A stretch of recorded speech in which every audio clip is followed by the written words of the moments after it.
নবী সাল্লাল্লাহু আলাইহি ওয়াসাল্লাম কাবা ঘরে নামাজ পড়ছেন। আবু জেহেল নাম শুনেছেন?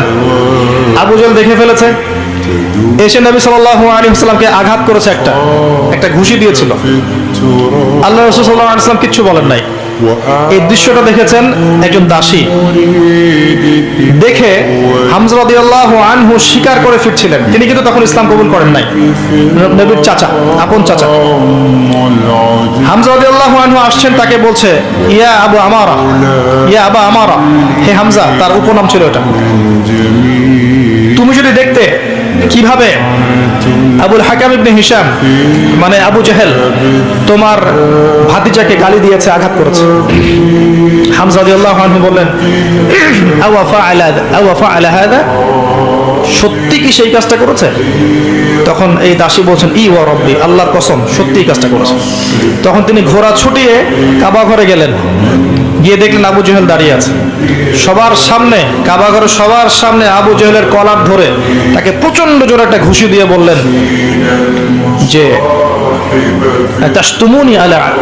আতাশতুমুনি ওয়া আনা আলা দীনিহি, তুমি কি আমাকে আঘাত করবে? আমি নিজে তার দ্বীনের উপরে আছি। আকুলু মা ইয়াকুল, ও যা বলে, আমার ভাতিজা যা বলে আমিও তাই বলি। রুদ্দাহা ইন ইসতাতা'তা, তোমার যদি ক্ষমতা থাকে এই ঘুষি ফিরিয়ে দিয়ে দেখাও। কে বলেন এই কথা? হামজা রাদিয়াল্লাহু আনহু। এবং ওখানে সাক্ষ্য দিচ্ছেন যে আনা আলা দীনিহি ওয়া শাহিদতু আল্লা ইলাহা ইল্লাল্লাহ ওয়া আন্না মুহাম্মাদুর রাসূলুল্লাহ। তোমার যা ইচ্ছা এখন করো। কারো বুকের কলিজা ছিল না, ওখানে হামজা রাদিয়াল্লাহু আনহুকে একটা আঘাত করে দেখায়। এবার তিনি চলে গেলেন দারুল আরকামে, যেখানে নবী সাল্লাল্লাহু আলাইহি ওয়াসাল্লাম তখন ছিলেন।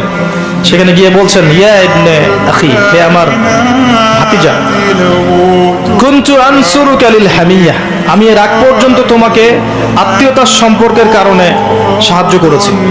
আলান, আজকে থেকে আনসুরুকা লিল ইসলাম, আমি তোমাকে ইসলামের জন্য সাহায্য করব। ওয়া আশহাদু আল্লা ইলাহা ইল্লাল্লাহ ওয়া আন্নাকা রাসূলুল্লাহ। এরপরে ইসলাম শক্তিশালী হচ্ছে। এই দৃশ্যটা দেখেছে ওমর রাদিয়াল্লাহু আনহু। দেখে তিনি বাসায় গিয়ে চিন্তা করছেন, তিনি কিন্তু একটা গোত্রের নেতা, চিন্তা করছেন যে সমস্ত সমস্যার গোড়া মনে হয় মুহাম্মদ, নাউযুবিল্লাহ। যদি তাকে আমি হত্যা করে ফেলি এবং হত্যা করে আমি আমাকে এই বনু হাশেমের কাছে সুপর্দ করি, তাহলে সব সমস্যার সমাধান। এভাবে তিনি কোষমুক্ত তরোয়াল নিয়ে বের হলেন। আপনারা জানেন ঘটনা, বের হলেন, তাকে